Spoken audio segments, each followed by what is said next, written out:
Welcome to What's in the Pot. I'm your host Sean Grande, and today we're making Trinidad pastels, but with a plantain stuffing. It's What's in the Pot.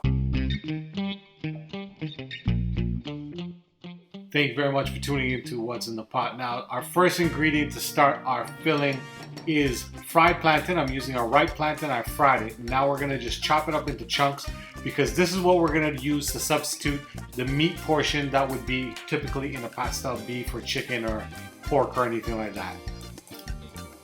After frying it up, you can see these are just all the chunks, but we're also going to add another step later on to mash it up a little bit more. So now to start our rest of ingredients, we're going to start with about 3 tablespoons of onions, and we're going to let that onion saute for a couple minutes. We just want to get all the flavors out. We want it to sweat a little bit. After about 2 to 3 minutes of our onions sauteing, we're going to go ahead and add the equivalent to about 1.5 cloves of garlic, and we're going to let that saute a little bit more and then start adding our additional ingredients. Adding 1 pimento pepper, and if you don't have pimento, you can go ahead and use the pimento seasoning from Bertie's, which I end up getting from Calubox, and this is it right here. If you don't have pimento, you can use Scotch bonnet if you like it a little bit spicier. Now what I'm going to do is I'm going to go ahead and add our plantain, and now we're going to let that plantain mix up with the rest of the flavorings, and it's going to incorporate the seasonings, the onions, the garlics in with the plantain, so it's a nice sweet and savory mixture that we're creating here. Because I didn't want the plantains too chunky in the pastel, what I did was I took a potato masher and I mashed it up a little bit, give it to more of a ground meat or a ground beef consistency when we fill it in the pastel. Other ingredients are olives. I'm using some chopped olives, and I'm gonna go in with about 2.5 tablespoons. If you love olives, you can go ahead and add some more. Our next thing we're gonna add is some raisins. I'm not a huge fan of raisins in my pastel, so I just like to add a little bit just to offset it. With this, you don't really need to add raisins because the plantain gives that nice sweetness. And I'm adding about 2 tablespoons of capers. You can add more if you like a little bit more of that briny taste from the capers. And obviously 1 tablespoon of green seasoning. Now the green seasoning is not a necessity, it just adds to the flavor. I'm using a mixture of the regular green seasoning and some of that Baron bottled green seasoning. I'm also going to go ahead and add some of this Goya con culantro seasoning. It's a natto and culantro seasoning. It gives it a nice red flavor that you would get typically in a pastel. I'm also going to add some of this Badia complete seasoning. I'm not using really too much salt and pepper because these seasonings kind of have a little bit of that in them as well. Our ingredients for our dough is 2.5 cups of corn flour. I'm using a white corn flour because I couldn't find the yellow stuff. And I'm using 2 tablespoons of softened salted butter and 2.5 cups of warm water. Now I wanted to add a little bit of color and a little bit of flavor to season my dough. So I'm adding this culantro and annatto seasoning from Goya.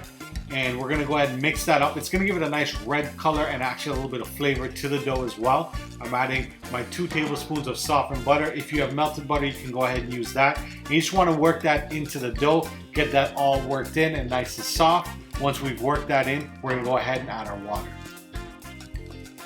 Now you can go ahead and dump all the water in all at once, it's really up to you. But what's gonna happen is that corn flour is literally gonna absorb all that water compared to traditional flour. Mix it until it's nice and smooth, and then we're ready to make our pastel. I've divided the dough up into these little balls. Now these are the size I'm going to make. It makes roughly about 12 or 13. If you want them bigger, you can go ahead and just use bigger size balls of dough. Now once we start doing our pastel, the first thing is to oil our banana leaves. But before we even oil our banana leaves, I ran it under some heat. So you want to make the banana leaf pliable to fold, because if you don't run it under some heat, then it's actually going to break when you fold it. Now I'm not using a pastel press, so I'm just using my hand, and I went ahead and flattened it out. When we put the oil on the banana leaf, it makes it easier to peel off when folding. Now I'm going to add about 2 tablespoons of the filling, and then we're going to go ahead and fold it. When folding, think of it like folding a gift or wrapping a gift. You just want to fold the ends in, and you can see as I fold it in with that oil that we put on the banana leaf, it's gonna pull apart nice and easy. Now this is not absolutely the best pastel fold in life. If you looked at my beef video, the fold is a lot better. But sometimes it happens. Another trick you can do is if the fold is not properly, you can straighten it out. You just want to make sure you have that seam across the middle so that seals in all the ingredients.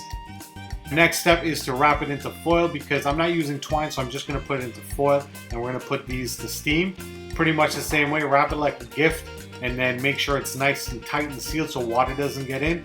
And we're going to put them in the pot, and I have these on medium-high heat, and I'm going to boil them for about 10 to 12 minutes.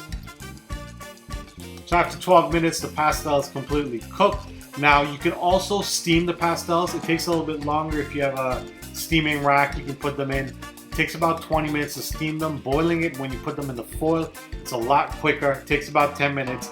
And I know when you go through a whole process of make something like this, you don't want to sit there and wait 20 minutes. You just want to eat it right away. But anyway, let's take a look into this pastel. It looks absolutely delicious. You can see the plantain, you can see the raisins, you can see the olives, you can see all the seasoning.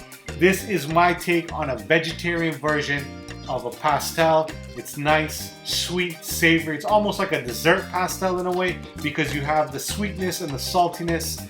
Thank you very much for tuning into What's the Pot. Have a safe and blessed holiday season. Don't forget to like, share, and subscribe. Till next time, peace.